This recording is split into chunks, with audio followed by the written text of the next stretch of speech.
સુરતના અમરોલી ખાતે 155 ઓલપાડ વિધાનસભા ભાજપ પરિવાર દ્વારા કેન્દ્રીય જળશક્તિ મંત્રી અને બિહારના સહપ્રભારી સી.આર. પાટીલની આગેવાનીમાં બિહારી ભાઈઓ માટે એક કાર્યક્રમ યોજાયો હતો।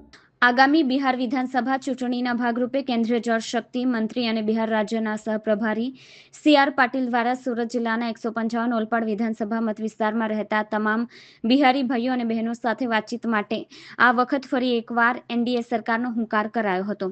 સુરત જિલ્લાના 155 ઓલપાડ વિધાનસભા મત વિસ્તારમાં રહેતા તમામ બિહારી ભાઈઓ અને બહેનો આ કાર્યક્રમમાં મોટી સંખ્યામાં હાજર રહ્યા હતા। બિહાર રાજ્યની અંદર 6 નવેમ્બર ને 11 નવેમ્બરે ઇલેક્શન છે।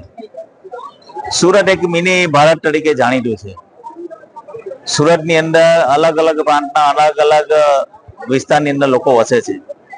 આજે 155 ઓલપાડ વિધાનસભાની અંદર બિહાર રાજ્યના અલગ અલગ જિલ્લાના લોકો અહીંયા વસતા હોય, કેન્દ્ર સરકારના જલશક્તિ મંત્રાલયના મંત્રી શ્રી પાટીલ સાહેબ બિહારના સહપ્રભારી બન્યા ત્યારે એ આજે પટના ખાતેથી વર્ચ્યુઅલ માધ્યમથી 155 ઓલપાડ વિધાનસભામાં રહેતા તમામ બિહારી ભાઈઓને સંબોધન કર્યું હતું કે આ વખતે પણ એનડીએની સરકાર બિહારમાં બનવાની છે અને આપણે બનાવવાની છે।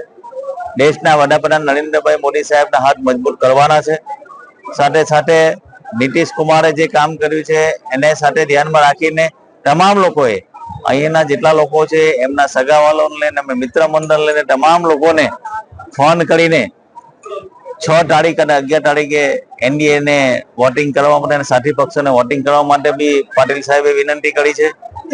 સાથે સાથે એમણે એ પણ વિનંતી કરી છે કે દિવાળીના તહેવારની અંદર જે મારા બિહારી ભાઈ લોકો બિહાર ગયા છે એ લોકો પણ ત્યાં તહેવાર પૂરો કરીને આ 6 તારીખનો તહેવાર અને 11 તારીખનો તહેવાર પૂરો કરીને ફરી સુરતમાં આવે એવી એમને પણ આજે પાટીલ સાહેબે અપીલ કરી છે અને અહીંયાના જે લોકો છે એમને પણ આજ અપીલ કરી છે અને બધા લોકોએ આજે બિહારના તમામ લોકોએ જે નક્કી કર્યું છે કે અમે તમામ લોકોને ફોન કરીને એનડીએના હાથ મજબૂત કરીશું।